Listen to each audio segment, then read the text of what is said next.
दुनिया में हर किसी को कोई ना कोई ऐसा इंसान जरूर मिला होगा जिसने उनकी अच्छाई का गलत फायदा उठाया, उनकी मासूमियत को कमजोरी समझा और उनके खिलाफ षड्यंत्र रच डाला।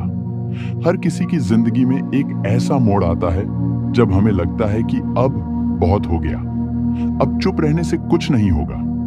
लेकिन फिर सवाल उठता है, बदला कैसे लिया जाए? क्या हमें भी वैसा ही बन जाना चाहिए जैसे हमारे दुश्मन हैं? क्या हमें भी नीचे गिरकर उन्हीं जैसे हथकंडों का इस्तेमाल करना चाहिए? या फिर कोई और रास्ता है, एक ऐसा रास्ता जो शांत भी है, समझदारी से भरा भी और असरदार इतना कि दुश्मन खुद सोचने पर मजबूर हो जाए कि उसने हमें दुश्मन क्यों बनाया? इस वीडियो में हम किसी को फिजिकली चोट पहुंचाने या हिंसा की बात नहीं करेंगे।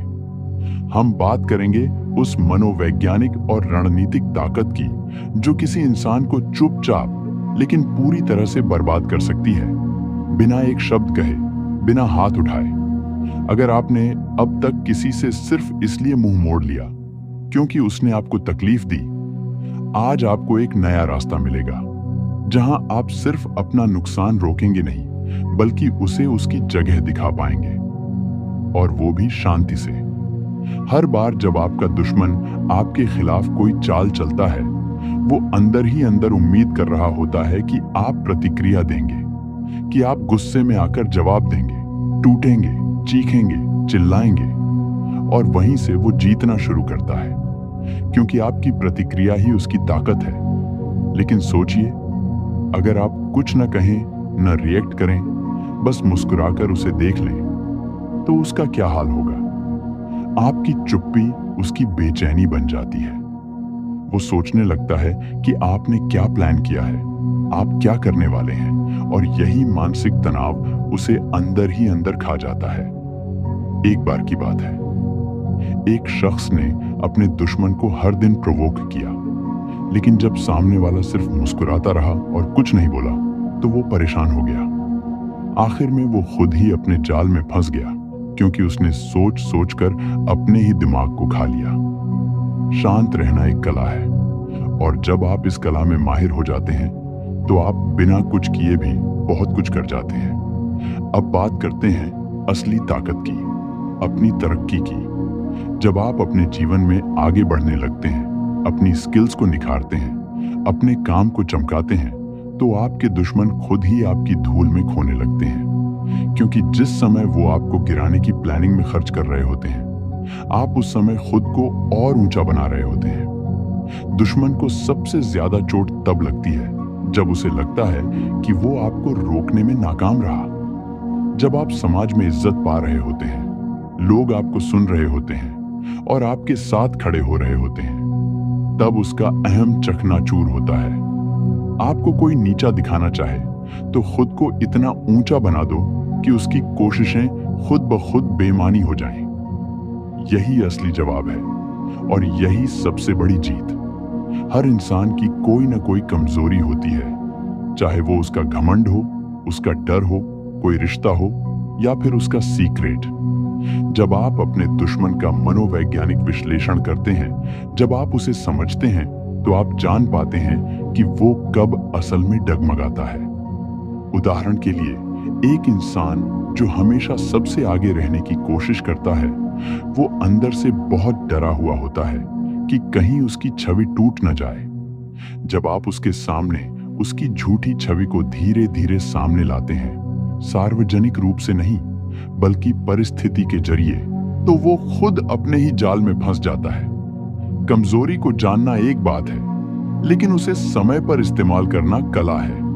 और जब आप ये कर पाते हैं, तो आप न सिर्फ जीतते हैं, आप सिखाते भी हैं कि मानसिक चालें किसी तलवार से ज्यादा तेज होती हैं। अब बात करते हैं आत्मनियंत्रण की, सेल्फ कंट्रोल की। जब आपका दुश्मन आपको भड़काने की कोशिश करता है, तब आपकी सबसे बड़ी ताकत होती है न भड़कना। वो आपको गुस्से में लाकर आपकी सच्चाई को मिटा देना चाहता है। लेकिन जब आप अपनी भावनाओं पर नियंत्रण रखते हैं, अपने शब्दों को तोलते हैं, तब आप दिखाते हैं कि आप उसके जैसे नहीं हैं। उसका लक्ष्य होता है कि आप भी वैसा ही कुछ करें जिससे आप समाज में गिरें। लेकिन आप जब शांत रहते हैं, संयम रखते हैं, तब आप खुद को न सिर्फ बचाते हैं बल्कि उसे भी आईना दिखाते हैं। दुश्मन को हराने के लिए कभी कभी कुछ न करना ही सबसे बड़ी रणनीति होती है। अब सोचिए, जब आपके चारों तरफ लोग आपको पसंद करने लगे, जब आपकी लोकप्रियता इतनी बढ़ जाए कि आपके दुश्मन का नाम लोग याद ही न रखें, तब क्या होगा?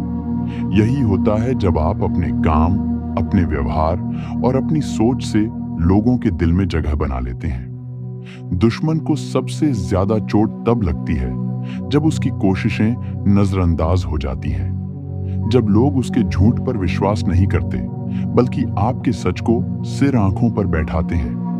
आपको किसी से लड़ने की जरूरत नहीं होती जब आपके पास लोगों का प्यार होता है।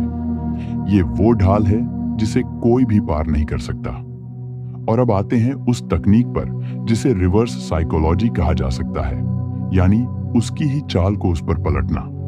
अगर वो आपको गिराना चाहता है, आप और ऊंचे उठ जाइए।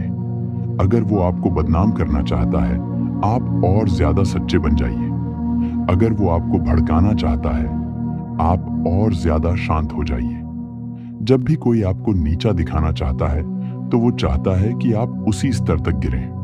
लेकिन जब आप उल्टा करते हैं, तो वो खुद अपनी चाल में उलझ जाता है। यही सबसे बड़ा जवाब है, बिना शब्दों की लड़ाई के शांति से उसे अपनी ही चाल में फंसाना। अब आखिरी लेकिन सबसे गहरी रणनीति, माफ कर देना, लेकिन भूलना नहीं। माफी ताकतवर लोगों का हथियार होती है। जब आप अपने दुश्मन को माफ कर देते हैं, तो आप उसे बताते हैं कि आप उसकी तरह नहीं हैं। लेकिन जब आप भूलते नहीं, तो आप ये तय कर लेते हैं कि आप फिर कभी उसी गलती को दोहराएंगे नहीं। माफ करना आपको मानसिक रूप से हल्का बनाता है, और जब आप हल्के होते हैं, तो आप और ऊंचे उड़ सकते हैं। दुश्मन को तब सबसे ज्यादा बुरा लगता है जब उसे लगता है कि आपने उसे हर चीज के बावजूद माफ कर दिया। लेकिन आप कभी भी उसके जैसा नहीं बनेंगे। बदला लेना कोई छोटा खेल नहीं होता। ये सिर्फ किसी को गिरा देना नहीं होता। ये खुद को उस ऊंचाई तक ले जाना होता है जहां आपकी छाया भी किसी को डरा दे। शांत रहना, मजबूत बनना, खुद को बेहतर बनाना, ये सब ऐसी तकनीकें हैं जो आपको दुनिया का सबसे ताकतवर इंसान बना सकती हैं, बिना किसी हथियार के। अगर आपको ये वीडियो पसंद आया हो और आप इसी तरह की रणनीतिक, प्रेरणात्मक और जीवन बदल देने वाली सोच को सुनना और समझना चाहते हैं, तो इस चैनल को जरूर सब्सक्राइब करिए। क्योंकि अगली बार जब कोई आपको गिराने की कोशिश करेगा, आप मुस्कुराकर कहेंगे, मुझे कोई फर्क नहीं पड़ता, और वहीं से उसकी हार शुरू होगी। मिलते हैं अगले वीडियो में। तब तक याद रखिए, शांत रहना भी एक हथियार है, और सही समय पर चलाया गया वार ही सबसे खतरनाक होता है।